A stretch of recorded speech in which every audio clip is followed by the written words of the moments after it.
Bienvenue à tous dans ce nouveau numéro direct Grand Débat. Le plaisir est tellement grand parce que vous nous avez toujours fait confiance. Direct parce que vous nous suivez toujours en direct de Kinshasa, capitale de la République démocratique du Congo. Grand parce que les débats étaient toujours grands, avec les grandes figures, aux grandes idées, qui commentent, qui analysent, qui critiquent.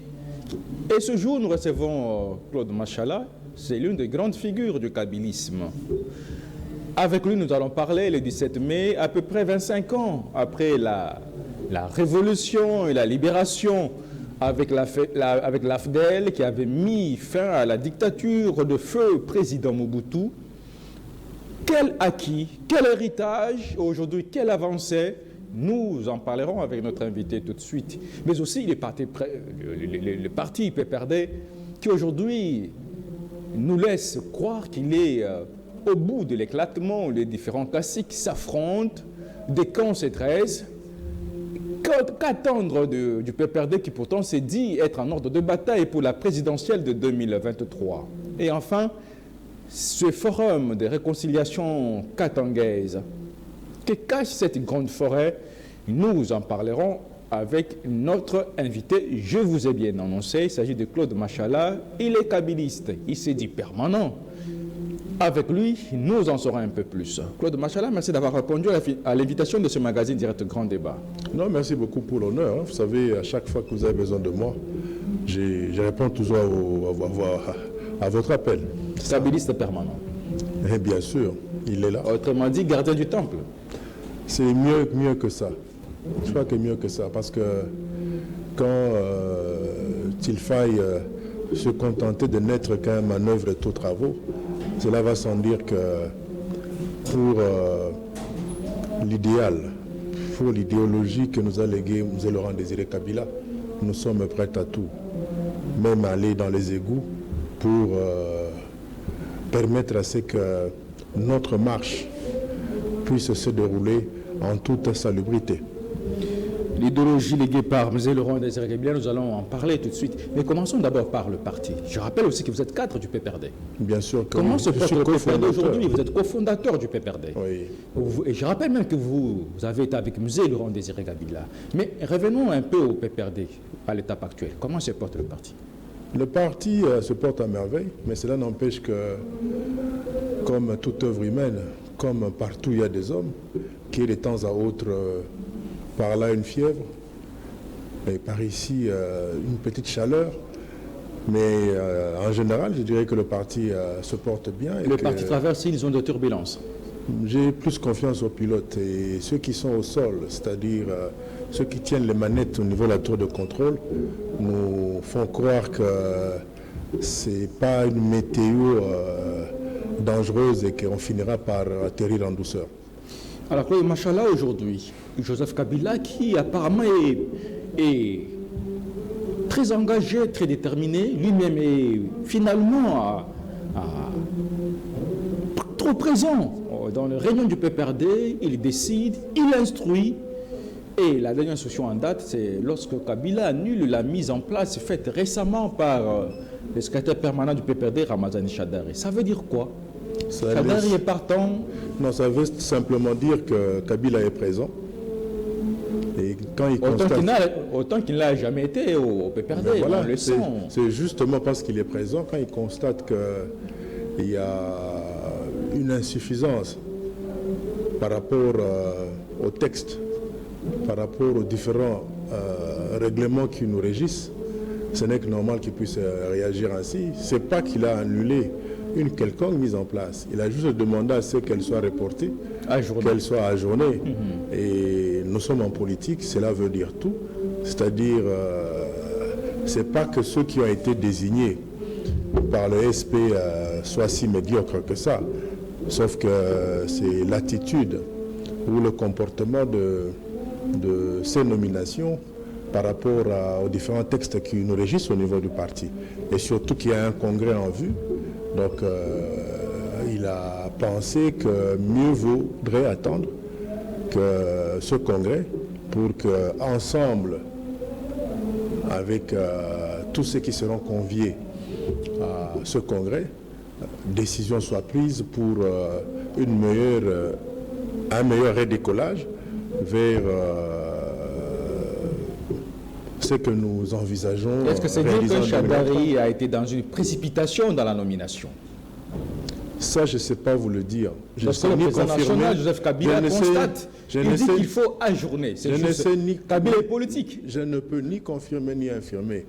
Mais une précipitation, je ne pense pas. Oui, je ne suis pas dans lui. Je pense que vous êtes de la presse. Vous êtes de la presse.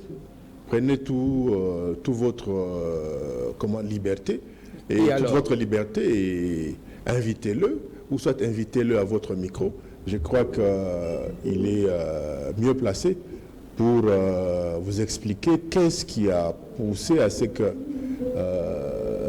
son pouvoir actuel, lui, le SP, soit remis en cause. Soit remis en cause. C'est le terme que je vous prête. S'il vous plaît, décide à ce que pareille restructuration arrive en ce moment.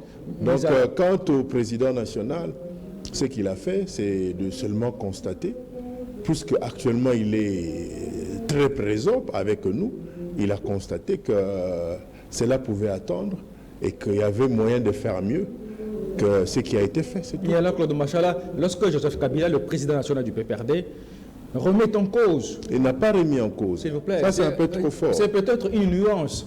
Ajourner, reporter. Voilà, reporter, je préfère. Kabila est plus politique que quiconque au sein du PPRD. Il a eu à gérer le pays pendant 18 ans, il a fait quelque chose. Mais alors, c'est les thèmes qui sont miens. Non, je préfère que je voudrais interpréter dans mes termes qui sont je préfère que vous ne lui donniez pas de qualité qui pourrait influencer une certaine frustration. C'est-à-dire que... Mais il y en a déjà. Dans sa sagesse. Lorsqu'un secrétaire permanent décide, le président national ajourne.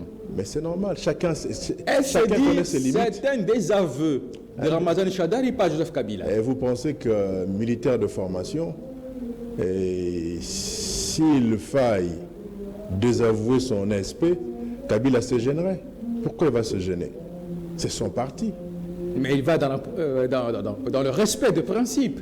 Les congrès, attendons les congrès. Justement, le respect de principe, ça c'est, il est censé être rappelé à chacun de nous dans le cadre de la discipline qui est censé être le leitmotiv de toute action militante de chaque membre de notre parti. Donc, toute œuvre humaine est perfectible. Alors pourquoi ne pas donner aussi la chance à Shadari de faire mieux, c'est-à-dire de faire mieux pendant qu'il y a la porte de sortie. C'est vous savez, chez nous au PPRD, la porte d'entrée, comme la porte d'entrée sert aussi de porte de sortie. Et alors, Claude, à ce que je sache, vous m'amenez sur l'intérêt. Je sais que peut-être vous-même vous souffrez. Non, s'il vous plaît. Je veux. Non, s'il vous plaît. J'ai comme l'impression que vous avez des idées préconçues. Si vous avez des idées préconçues sur Shadari, je préfère que vous les extirpiez de votre tête, parce que ce n'est qu'un être humain. Il peut faire des choses qui peuvent être corrigées, si pas mieux faites par d'autres. Alors, Claude Machala, je vous demanderai certainement d'être vous. Mais laissez-vous. Je ne suis que moi, sauf que vous parlez un peu trop, c'est ce qui est malheureux. Non, j'ai l'impression que vous parlez trop. Voilà. Et quand on parle trop, vous posez la question, vous essayez de ne pas m'aider à finir à vous répondre. Donc là, c'est déjà... Parce que vous nous amenez dans une philosophie... Là, vous nous amenez ensemble à faire un bruit au lieu de faire un débat. Vous nous amenez dans une philosophie où vous-même, vous savez que ce qui est au sein de votre parti laisse entendre que devant, il y a un flou. Je ne sais pas, vous avez un micro devant vous, mais j'ai comme l'impression que derrière vous avez une boule de cristal. Parce que vous commencez à lire même ce qui est dans ma tête. Alors là, c'est très grave. Je voulais qu'on... Je ne suis pas devant un devin quand même. Je suis devant un journaliste, voilà. Machala, je voudrais qu'on reparte cette fois-ci pour un autre débat. Ok. Ramazani Shadari, il est secrétaire permanent du PPRD qui a fait une mise en place. Qualité, compétence, il en a, j'estime. Mais c'est le président national qui lui rappelle à l'ordre, qui ajourne. Excusez-moi, il n'y a pas un rappel à l'ordre. Ici, il y a juste, comment dirais-je, on renvoie tout le monde au respect des textes. On renvoie tout le monde, puisque lui-même il est là, il est présent. Mais ça veut dire un rappel à l'ordre. Non, ce n'est pas un rappel à l'ordre.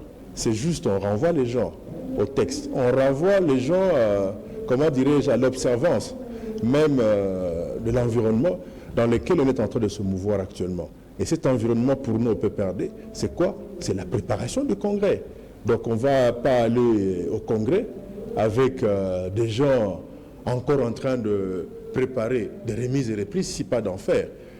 Et ça sera compliqué pour l'équipe qui va nouvellement entrer aux affaires de pouvoir, comment dirais-je, ressortir les aspirations profondes de nos bases qui sont censées être la base même de notre cahier de charges, du cahier de charges du Congrès. C'est ça le problème. Et Claude Machala, est-ce qu'il y a crise au sein du PPRD? Il n'y a pas de crise. J'ai bien dit qu'il y a une fièvre par là, un peu de chaleur, mais la météo n'est pas très mauvaise. Alors, que dites-vous des différentes attaques des camps qui se dressent sur la toile des réseaux sociaux? Un camp pro au Minakou, un camp pro au Chadari. Comment vous expliquez cela? Moi, je pense que PPRD, nul n'est indispensable, nul n'est incontournable. Et c'est ce qui doit être dans chacun de nous. Nul n'est indispensable, nul n'est incontournable. Donc, ça doit demeurer dans nous. Vous avez beau avoir une certaine expertise, si pas avoir des racines dans notre environnement politique, si pas l'environnement kabiliste, il faudrait toujours savoir que dans la vie, la seule chose qui soit éternelle, c'est le changement. Que demain, je peux ne pas être là, je peux ne plus être là, mais la machine du kabylisme, elle va continuer, parce que nul n'est indispensable, nul n'est incontournable, et nul n'est irremplaçable. Écoutez, il y a ceux qui sont partis. Et curieusement, personne parmi tous ces gens-là n'a laissé de vide. Cela me permet d'affirmer haut et fort que nul n'est irremplaçable, que nul n'est incontournable et nul n'est indispensable. Donc la relève, on la prépare chaque jour. Et depuis son berceau, il faut savoir que demain, je peux ne plus être là. Le plus important dans mon leadership, c'est de préparer la relève.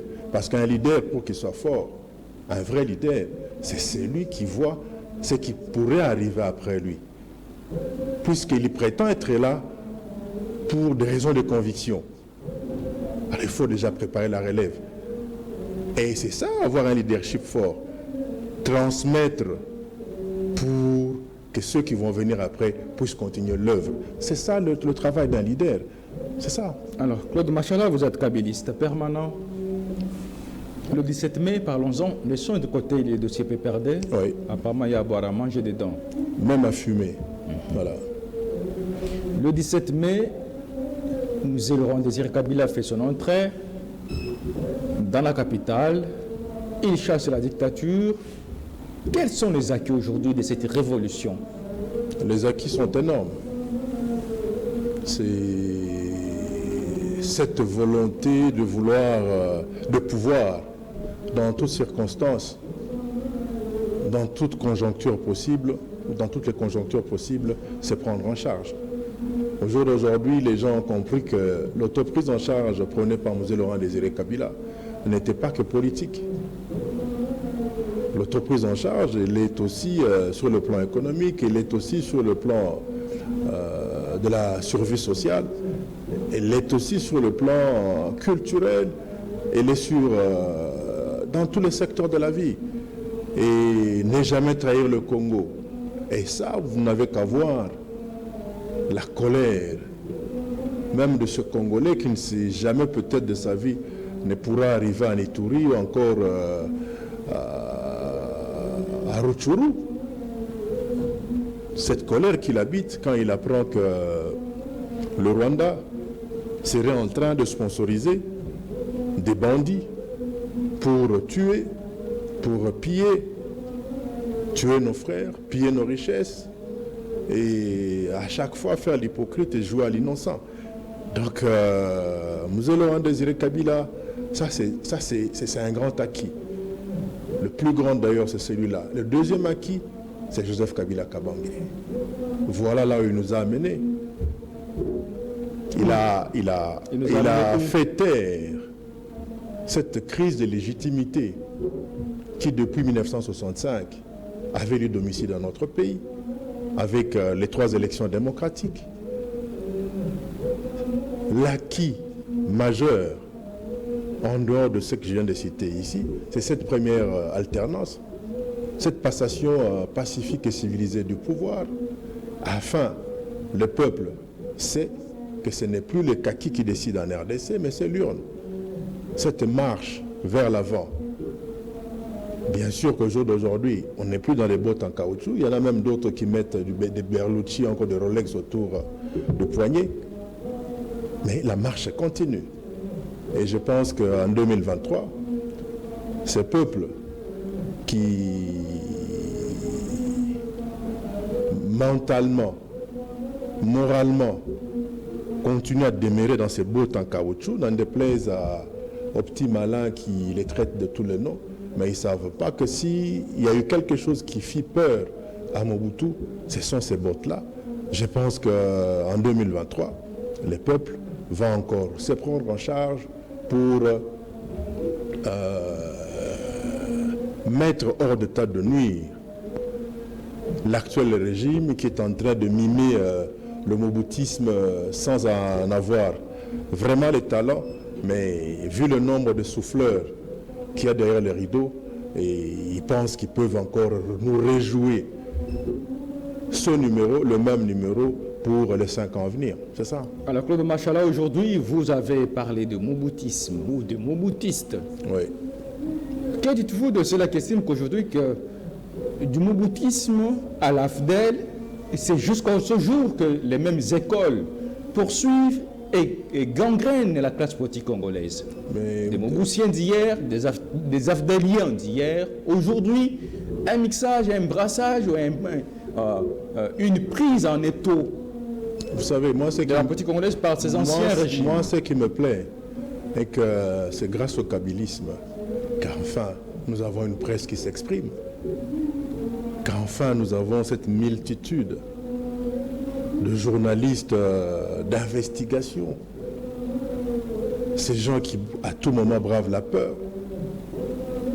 Il y en a même certains qui vont jusqu'au-delà de l'interdit et du feu rouge. Mais c'est ça qui nous différencie justement du moboutisme. Le moboutisme, c'était quoi? Mobutu était à la tête d'une bande. Rama avait juste un checklist chargé de mettre le pays à genoux. C'est quoi? On checkait. Ok, Inga, est-ce que vous avez détruit? Ok. Forescom, vous avez détruit? Ok, on check. Ok. Ah, ainsi de suite. Mobutu parti. Mouzé arrive. Malheureusement, il n'a pas eu le temps de mettre en exécution toute sa vision, toute la vision qu'il avait. Joseph Kabila arrive, il prend la relève. Il améliore cette vision-là. Il a fait beaucoup trop de choses, mais il ne pouvait pas tout faire. Vous êtes sûr que dans nos 8 ans, Kabila a fait... Mais la preuve est que vous êtes devant moi, Joseph. Non. Vous savez, pendant les 18 ans de Joseph Kabila, vous étiez d'abord élève au secondaire. Et vous avez fini l'université? Non, ma question est celle-ci. S'il vous plaît. Est-ce que vous êtes... Non, mais juste, je suis en train d'en arriver pour que vous saviez pour que vous vous rappeliez que vous-même, mais vous êtes déjà une œuvre. Durant les 18 ans. Vous êtes une œuvre. On a vu Kabila de temps à autre être à l'est du Congo pour faire taire les armes. Il passait nuit à ses risques et périls, là à l'est. On a vu Kabila aller négocier, à poser sa signature à côté de celle de certaines personnes qui pourtant avaient déjà du sang sur les mains jusqu'au coude. On a vu Kabila réaliser ce qu'il avait promis le jour de sa prestation de serment. On a vu Kabila respecter ce qu'il lui a déclaré le jour de la promulgation de l'actuelle constitution. Il a dit, il a fait.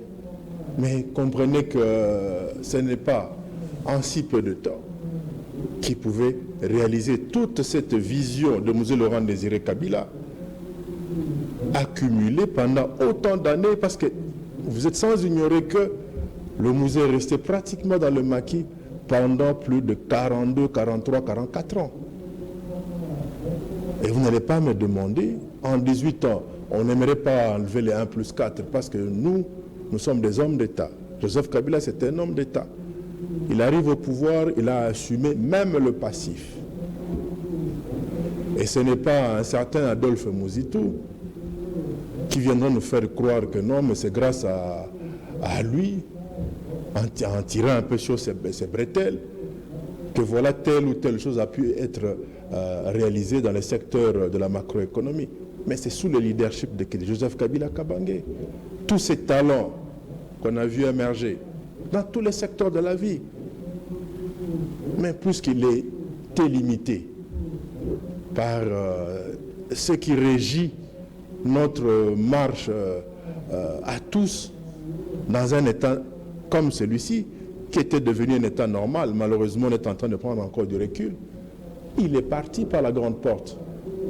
Il est dans l'histoire et il va rester dans l'histoire.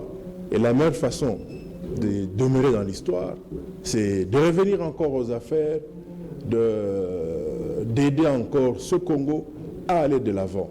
Voilà. Alors, Claude Machala, je reviens sur ce que vous avez parlé de M. Laurent Désiré Kabila, son testament qui se résume dans « Ne jamais trahir le Congo ». Oui. Vous estimez que depuis le départ de M. Laurent Désiré Kabila dans l'au-delà, son testament a-t-il été respecté par les générations, par la classe politique congolaise jusqu'à ce jour? Je pense que sous Joseph Kabila Kabange, ce testament avait toujours été respecté. Fort malheureusement, le 17 mai 1997, si pour nous, kabilistes, nous disons que c'est une date qui est désormais dans les annales de l'histoire de notre pays, mais pour certains revanchards et haineux, surtout mobutistes nostalgiques, le 17 mai 1997, ce n'est pas un jour de 24 heures, c'est un jour de 100 ans. Et si à l'époque de la chute de Kisangani, sous le commandement du jeune officier supérieur Joseph Kabila Kabange, Kengoyu a déclaré, souvenez-vous-en, l'une de ses dernières interviews au salon Zaïre à l'Intercontinental d'antan, que la contre-offensive allait être immédiate et foudroyante.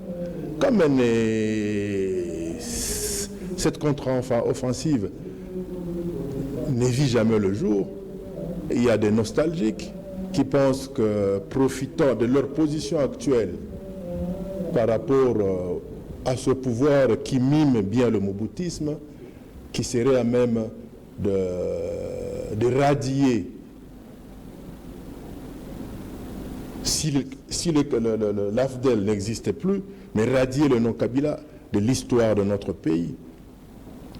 Ils ne font que ça, parce que selon eux, le 17 mai 1997, c'est un jour de 100 ans. Et ils ont intérêt à se débarrasser de toute cette haine. Comme n'avait cessé de dire Joseph Kabila Kabange en son temps, ce n'est qu'ensemble que nous pourrons reconstruire ce pays. Vouloir exclure certains parce qu'on a des appétits d'éléphants, si pas de mammouth, c'est une très grave erreur. La preuve est que les amis qui aujourd'hui sont aux affaires sont en train de nous amener tout droit vers un ravin. Et alors, Voilà. Claude Machala, les langues se déchaînent, certaines langues se sont déchaînées ce 17 mai pour estimer que la journée du 7 mai devrait être annulée comme journée fériée et payée. Ce n'était qu'une journée d'une incursion des armées étrangères sur le sol congolais. Vous savez, la frange la plus dangereuse dans notre pays, c'est celle qui est composée de gens qui ont été à l'école. La frange la plus dangereuse par rapport à la masse, par rapport à la population dans notre pays, c'est ceux que vous appelez universitaires ou abusivement intello. Pour leurs égaux, ils sont prêts à tout sacrifier. Même certaines lettres nobles obtenu pourtant à des prix incommensurables, ils trouvent que cela peut être oublié comme ça. Ces menteurs qui ont été à l'université, ces malhonnêtes qui pensent qu'à tout moment ils peuvent imbéciliser comme ça tout le monde. La date du 17 mai 1997 ne sera jamais pareille aux deux autres dates. La preuve est qu'il y a des moboutistes qui en souffrent jusqu'à aujourd'hui. Et vous pensez que même en enlevant cette date-là, leur migraine, ce cancer-là, qui s'est déjà métastasé en eux, pourra cesser. Soyons honnêtes avec nous-mêmes. Et ceux qui ont un pareil discours, nous connaissons d'où ils viennent. C'est des gens qui ont tout appris, même de la vie qui est sous les arbres. Or, sous les arbres, on n'apprend pas souvent pas grand-chose, si ce n'est que les chants d'oiseaux et autres moineaux et si pas perroquets. Et alors, Claude Machala, kabiliste permanent que vous êtes, avant de changer de chapitre et par les réconciliations katangaises, vous avez suivi, pas le moindre Idi Kapende, ses compagnons le plus proche de musée Laurent Désiré Kabila, qui s'est prononcé ce 17 mai, il est revenu sur ce que d'aucuns estiment de lui. Il a estimé qu'il n'a pas été parmi les assassins de musée Laurent Désiré Kabila. Et il a dit qu'il a été loyal, fidèle jusqu'à la dernière minute. Il est jusqu'à ce jour. Kapende estime que l'opinion a été trompée, manipulé du fait de le pointer du doigt accusateur comme celui-là qui avait été assassin de M. Laurent Désiré Kabila. Je crois que vous aurez rencontré même Judas Iscariote, il allait tenir le même discours. Qu'est-ce qu'il y a de surprenant de la part d'un descendant de Judas? Et moi je vous conseillerais, à moins que vous jouiez un peu à l'avocat du diable, de bien, comment dirais-je, d'être très sévère au niveau du casting de vos fréquentations. Ce monsieur a des mains sales. Cet ex-colonel, c'est un criminel dangereux qui malheureusement est en liberté. Qui avait tiré sur Rachidi? Puisque vous étiez avec lui. Pourquoi ne vous a pas communiqué le nom de la personne qui tira sur Rachidi? Ou peut-être il vous l'a communiqué, vous n'avez pas voulu en parler.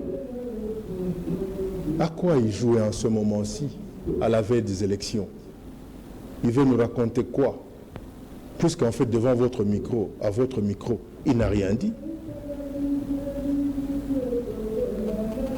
Qu'est-ce qu'il avait été faire à la RTNC2? En passant que la RTNC2 pouvait communiquer, diffuser sur toute l'étendue de la République. C'était quoi les intentions? Pourquoi avait-il cette tremblote-là quand il lisait son communiqué de ce soir-là? Et avant qu'il n'ait mis son derrière sur le fauteuil qui lui était réservé sur ce plateau-là, qu'il vous dise pourquoi il mit autant de temps dans les toilettes? La tremblote. La preuve est que quand Judas trahit, il se retrouva dans une bataille atroce et féroce. Sa conscience lui livra un combat qu'il n'éteint pas et il préféra disparaître. Je pense que le pouvoir actuel a commis une erreur grave d'avoir cherché à tourner aussi plusieurs fois le couteau dans la plaie. Cette plaie qui est greffée à tout kabiliste. Prochainement, pensez un peu à tendre votre micro à des personnes un peu plus propres. Là. Alors, Claude Machala, kabiliste permanent que vous êtes, et évoluons dans ce magazine d'Yat Grand Débat. Idi Kapende a jugé de mauvaise foi la tenue du forum de réconciliation katangaise le jour même, le 17 mai, l'ouverture de ces forums, jour qui qui était dédié à la révolution et à la libération par les forces armées de la RDC. Il a simplement dit que c'était justement jeter de l'opprobre sur la mémoire de M. Laurent Désiré Kabila, c'est digne fils aussi de l'ex-province du Katanga. Il fallait peut-être décaler, et n'est pas pendant qu'on célèbre le jour de la libération, et pendant ce temps on parle de la réconciliation katangaise. Et je crois qu'il a un problème. Je crois qu'il n'a pas que le sang sur les mains jusqu'au coude, c'est jusque dans sa tête. Et je ne saurais pas trop m'attarder sur des déclarations faites par un individu aussi insalubre. Alors, comment vous, personnellement, vous appréciez la tenue de ces forums sur la réconciliation katangaise? Se réconcilier, c'est une bonne chose. Mais on ne peut pas se réconcilier sans justice. Pourquoi il y avait eu séparation? Les responsabilités, les causes doivent être identifiées, les responsabilités dégagées. La réconciliation, ce n'est pas se sourire. Parce qu'on nous a dit, c'est même dans les Saintes Écritures, le baiser qui est un signe d'amour, Judas s'en servit pour trahir. Ce n'est pas en tréquant le verre chin-chin que c'est ça la réconciliation, en prenant un repas d'ensemble que c'est ça la réconciliation. On doit savoir qui avait fait quoi. Qu'est-ce que Kabila avait fait à Katumbi pour Katumbi se permis cette vadrouille à travers le monde pour diminuer l'image de marque de Kabila. Mais pourquoi on réduit s'il vous plaît, pourquoi on réduit ces forums en deux personnalités? Vous m'avez posé une question importante. Je suis en train, je vais en arriver, je répondrai à votre question. Allez-y, s'il vous plaît. Ce n'est pas que Katumbi ait la meilleure des ceintures, non. Qui avait fait quoi? On m'a piqué une piqûre. Vous connaissez encore ce théâtre. Et jusqu'à ce jour, nous continuons à attendre les résultats des examens qu'on avait été faire en Allemagne. Qu'est-ce qu'on n'a pas raconté sur Joseph Kabila par ce camp-là? C'est vrai, Kabila est prêt à pardonner. Comme toujours, comme il le fit, même vis-à-vis d'un certain Jean-Pierre Bemba qui chercha à le faire assassiner. Kabila est prêt à pardonner, mais les responsabilités doivent être dégagées. Nous devons aussi être au courant sans être katangais. Vous me posez la question de savoir pourquoi on ramènerait... mais ce n'est que normal. On réduit ces forums de personnalités. On ne réduit pas. Kabila, Katumbi, et Kabila, les participants sont au nombre de 200. Kabila, c'est le summum. C'est le plus grand leader katangais en ce moment. Qu'on se dise la vérité. C'est que Katumbi draine derrière lui. C'est pas peu de choses. Je crois que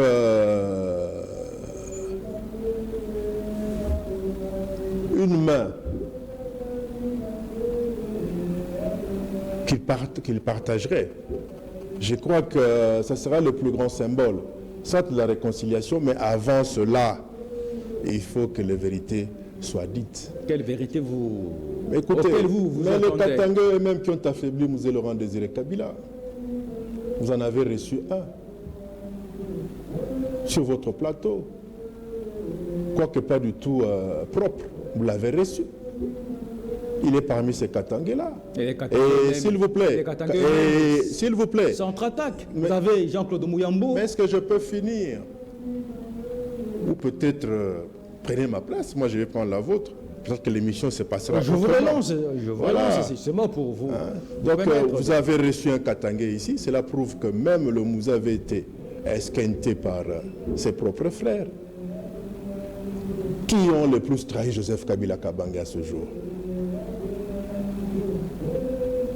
Faisons l'inventaire. Je ne suis contre personne. Mais moi, j'aime la vérité.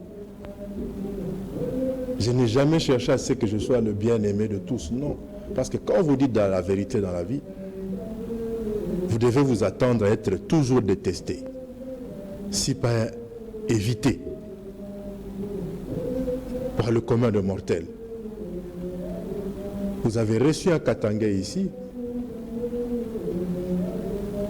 qui a aidé à ce que le musée soit vite jeté dans l'au-delà.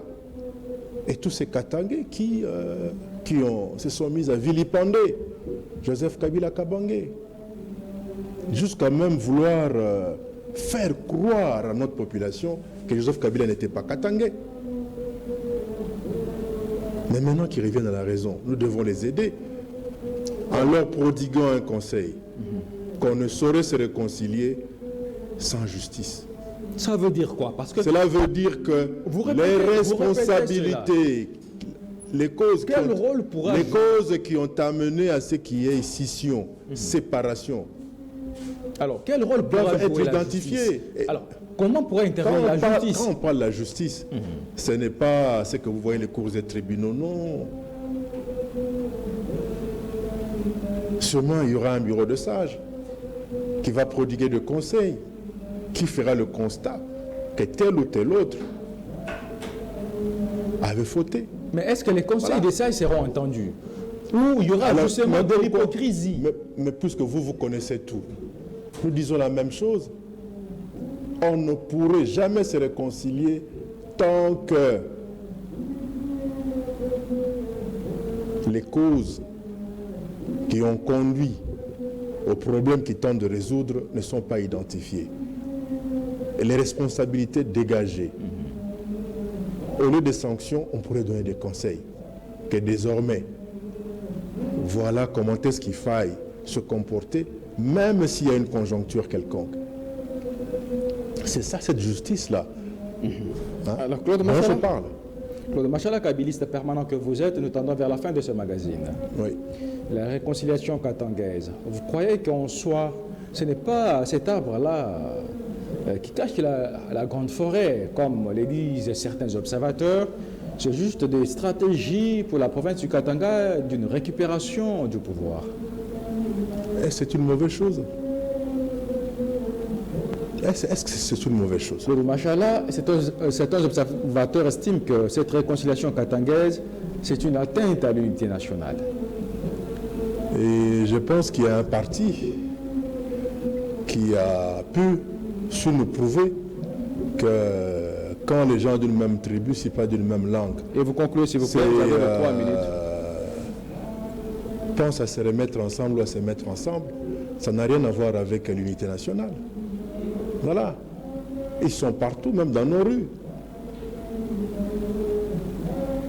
Et pour le moment, Kinshasa, une bonne partie nous dépanne en matière de transport. Est-ce que cela porte atteinte à l'unité nationale? Je ne pense pas. Évitons de stigmatiser. Quand une famille s'est réunie dans une parcelle, c'est pas que désormais ceux qui sont dans cette parcelle ne pourront jamais se retrouver dans les autres parcelles du quartier à l'occasion de X, Y manifestations. Alors, Claude Machala, la rencontre entre Joseph Kabila et Moïse Katumbi est prévue. Soit prévue pour ce jeudi, à la clôture de ces assises, ce 19 mai. Et si jamais au congrès du PPRD, Kabila vous dit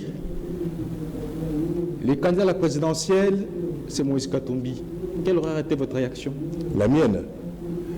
Vôtre. Je ne suis pas prêt à accepter un pareil dictat, ou n'importe lequel. La décision concernant la personne qui devra représenter nos aspirations et nos ambitions à la présidentielle, c'est ça une décision commune. Et le PPRD ne fait pas partie de l'ensemble. Mais jusqu'à preuve du contraire, l'ensemble a eu à quitter le FCC depuis belle lurette. Ce n'est pas que seul on peut tout, mais s'ils veulent nous accompagner, pourquoi pas? Parce que nous avons notre candidat, et notre candidat naturel est connu. C'est qui? Mwana Tchango, Joseph Kabila Kabange. Claude Machala nous remercie. C'est moi qui vous remercie. Et c'est la fin de ce magazine Direct Grand Débat qui a reçu ce jour Claude Machala, kabiliste permanent. Merci d'avoir répondu à notre invitation. Merci pour l'honneur. Et c'est la fin de ce magazine. Merci à vous tous qui nous avez suivis à travers le monde. Le prochain invité, c'est vous. Et tout de suite, retrouvez la grande édition du journal sur votre chaîne. Excellente suite de programme.